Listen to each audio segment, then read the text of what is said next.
Hi, my name is Jake Parezo, and for my budget assignment, I'm writing as I'm a 50-year-old living in Ocala, Florida. And right now, I'm currently an insurance agent, and some of my hobbies are playing basketball, still playing video games, and spending time with my family. I've also decided to start my own sushi business to also help me have another source of income and also just do something that I want and something that I love, like sushi, and build my own business like that and know what it's like to own my own business. I currently have 3 kids, all boys, at the ages of 28, 26, and 16. My 28 and my 26-year-olds currently live on their own and support themselves, but obviously I still take care of my 16-year-old son.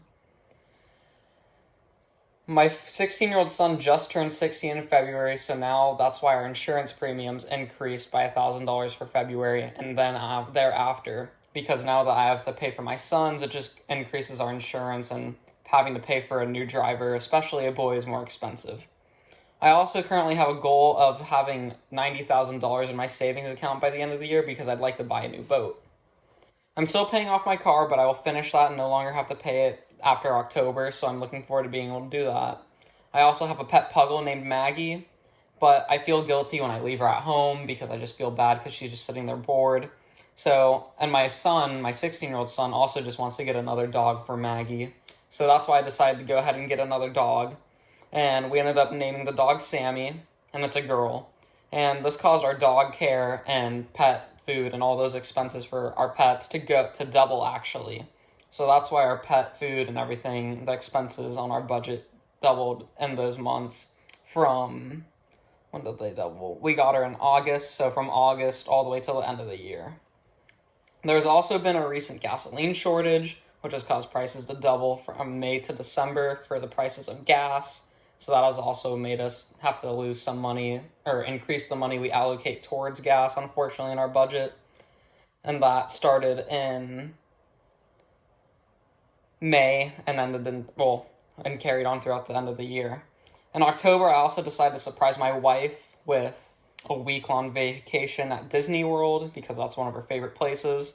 And it ended up costing $15,873. So we were definitely in a budget deficit that time and over budget, so that kind of stunk. But overall, I think I did a really good job staying under my budget. However, in February, September, and October, I ended up going over budget. And that was either because of expensive vacations or we had to increase our usage and our utilities. Luckily, I didn't have to adjust when my insurance increased or the gas prices increased or when the pet expenses increased because I was able to maintain how much money I was saving and then how much money I was spending, really. So it didn't really affect anything in terms of me having to really make any major changes to my budget and my spending. However, it is nice to know that if anything were to get crazy and out of hand in the future, I spend so much on vacation that I could easily probably be more comfortable just taking less vacations and spending less money on vacation and making sure I allocate that to wherever I need to. So I'm just happy that I was able to do that, and I'm really glad I got to do this exercise and see how it affects me in real life.